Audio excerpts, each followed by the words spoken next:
Yo guys, Mike for SimRacing604 and say hello for the first time to the Dallas VSR Hybrid mod by United Racing Design.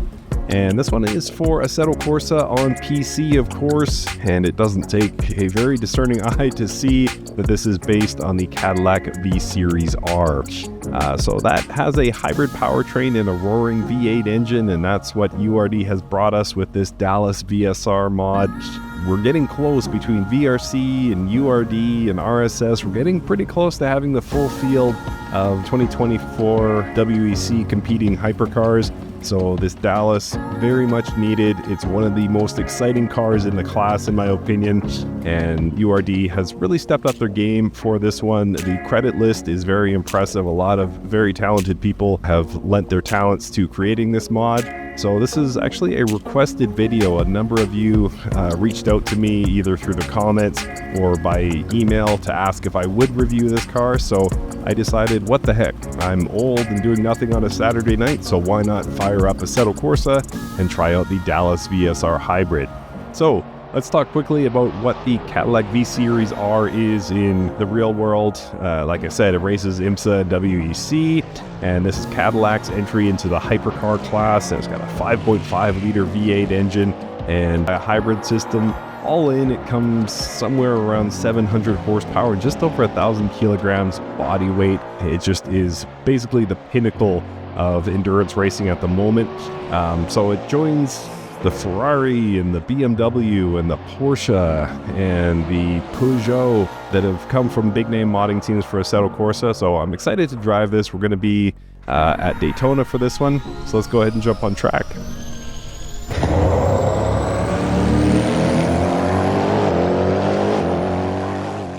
All right, so here we are on board the Caddy at Daytona just after sunrise. And you'll notice no engine. Well, not yet anyway. No internal combustion engine. We're going to bump start it, have a listen.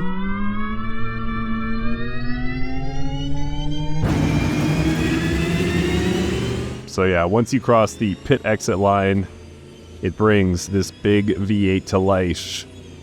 Pretty cool touch there by United Racing Design.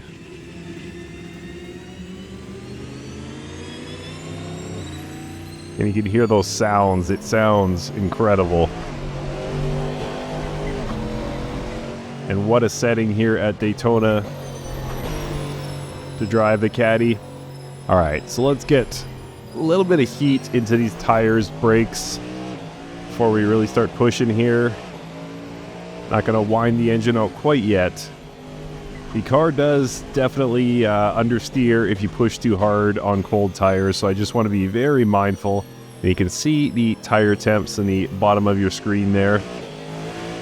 Tire pressures, rather.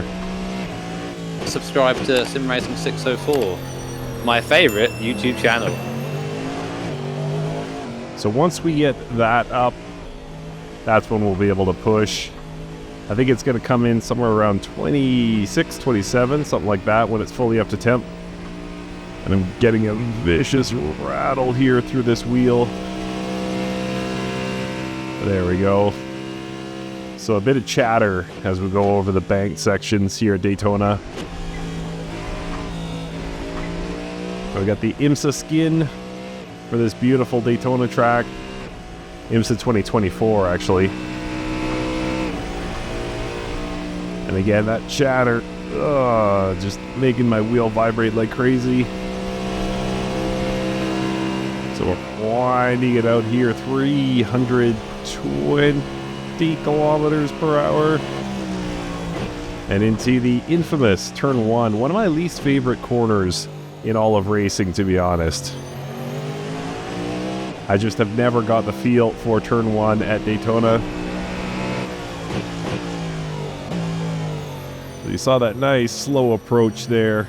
The characteristics of this car, I've driven it a little bit so far, not a ton, but a little bit, and kind of getting used to the personality, understeer if anything, especially on cold tires like I mentioned, but also it does have a tendency to lock the brakes. It almost feels like Automobilista 2 in many ways. I find I lock more in AMS2, especially older versions of AMS2. And that Caddy kind of brings that similar feeling.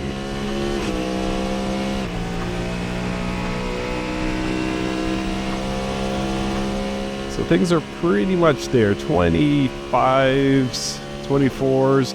So we're getting there. We can start to push here, see if we can bring those lap times down a bit. Well, obviously we'll bring it down because all we have thus far is the outlap. But we should be able to wind out, start to push through the corners a bit more. We'll hopefully be able to brake successfully. As I say, it does have a tendency to lock brakes, so we just got to be mindful. But we'll see what we can do here. Alright, so here we go, crossing the start-finish line. And braking, bleeding out that speed, trying to get into turn 1 safely here. Back on the power of the car, extremely confident. Traction control is turned way up by default here in this Caddy. And as such, you can just pretty much mat it coming out of every corner, and drives beautifully. Oh, I had to lift there, you heard it. And there was that understeer. Can't quite make it around that left corner in the infield there without braking. Oh, we missed this one. Managed to save it just the last second. So there we see that understeer. You see those outside tires there. 26.5. The blue has switched to green, letting us know that our tires are in fact up to temp.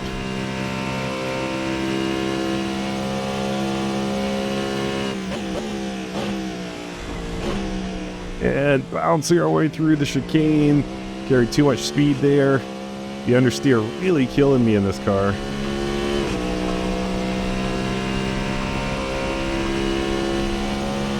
So the switch to the green color on the tire indicator at the bottom of the screen there, it's got to be somewhere around 26.5 because I got 26.28 for the front left, and still blue. So I can brake later there coming into turn 1. The car very confident. Whoa, just about lost it there. The very stiff suspension here in this Caddy by default. So it can punish us on bumpy circuits like this. There we go, I took it flat that time.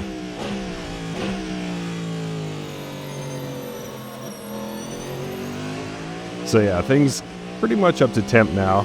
Feeling confident in the car. Down to first gear here through the hairpin. Surely could have kept second. Wow. That shift up the second gear almost loosened the rear end. Not quite though.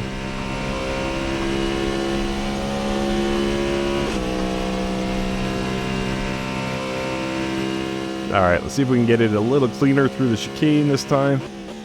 Nope. Boy, that was ugly. Came in too hot, came in at a bad angle. Didn't spin though, luckily. Alright, so 26.52 on both left tires, and still not green, so I'm still wondering what the threshold is to cross from blue to green. But either way, the tires feel nice, so I'm not too fussed about it going from blue to green. But I'm just more curious what that number is.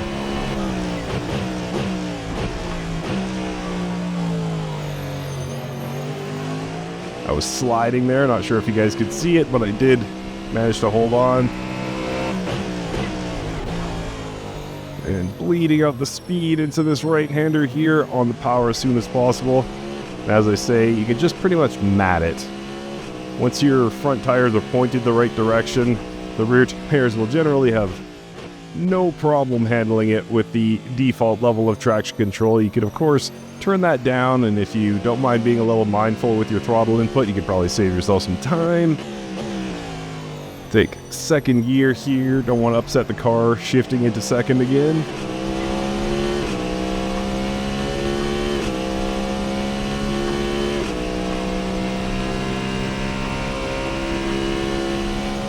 And yeah, the sounds are masterful. Overall, this is a phenomenal car, it really is. I would say this is probably the best work to come out of United Racing Design ever. And I would say the first sort of modern entry of United Racing Design that I'm really, really happy with.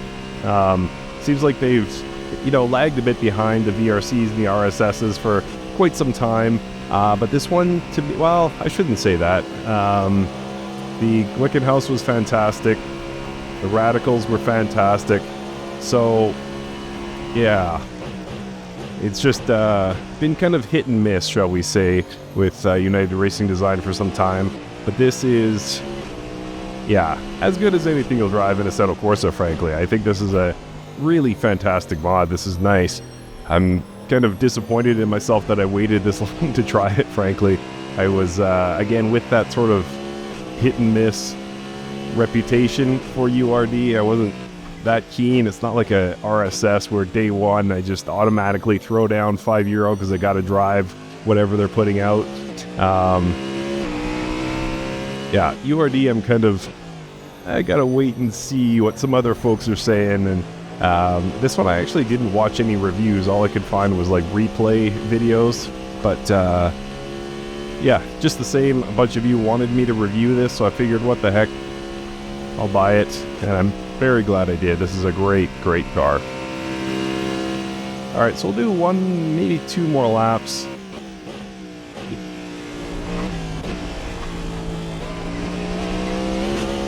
Oh, and I finally got all greens.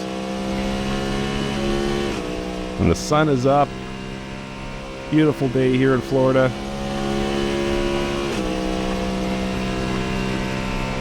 And the force feedback is phenomenal. Yeah, I'm really, really happy with this car. This feels great. This feels really, really great, yeah. And I love how the tires, when they're up to temp, just make this car feel so much more confident. Probably more dramatic than most Assetto Corsa cars I'm used to. And I jinxed it brutally. But yeah, the sort of coming into temperature of the tires is very, very dramatic with this Caddy, and probably more so than most cars I drive in AC, which is cool. I'm not saying that's a bad thing.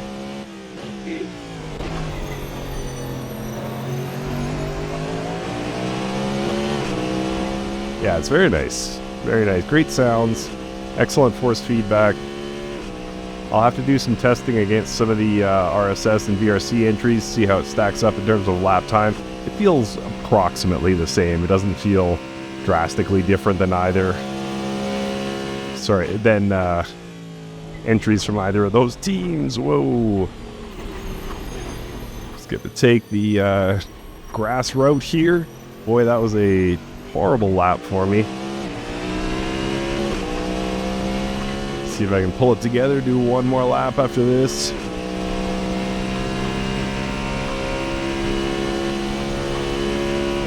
I'm going to be off pace to start the lap, but we'll see if we can make it back.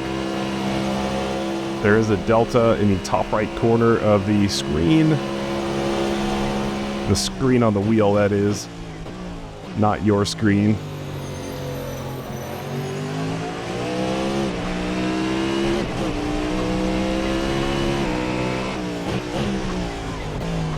So down about a 10th thus far. Now a lot more.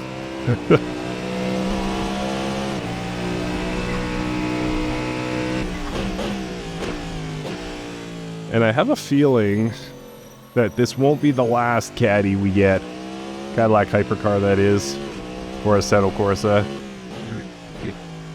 Just have a feeling that United Racing Design is going to have some competition. But frankly, I think it's going to be closer than the last time we had this situation, which was with the Lexus. Because the Lexus just got, frankly, blown away by a Race Sim Studios entry. But I don't think this Caddy will. I think this Caddy is pretty darn fantastic.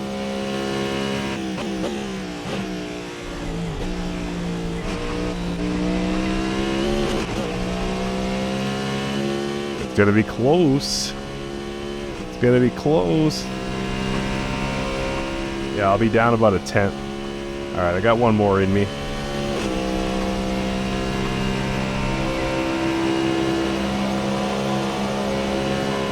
Yeah, I'm just stunned also by the beauty of Daytona. This looks amazing.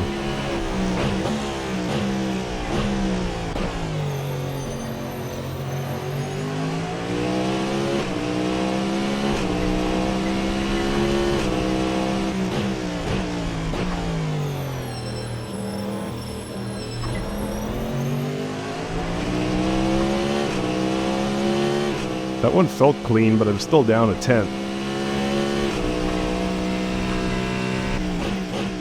So I guess lap times don't care about my feelings.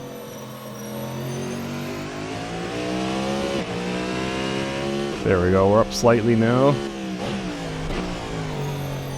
But this isn't gonna help. It actually worked out. Alright, just need one more clean run through the chicane and it should be good.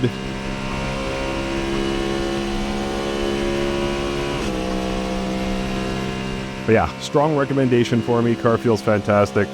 Well done to United Racing Design. One of their best. Definitely one of their best.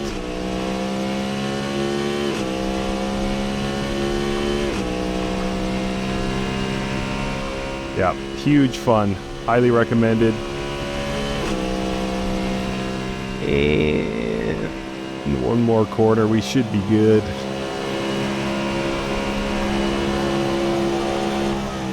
There we are. Yep. Huge fun. Highly recommended. Get out there, support URD.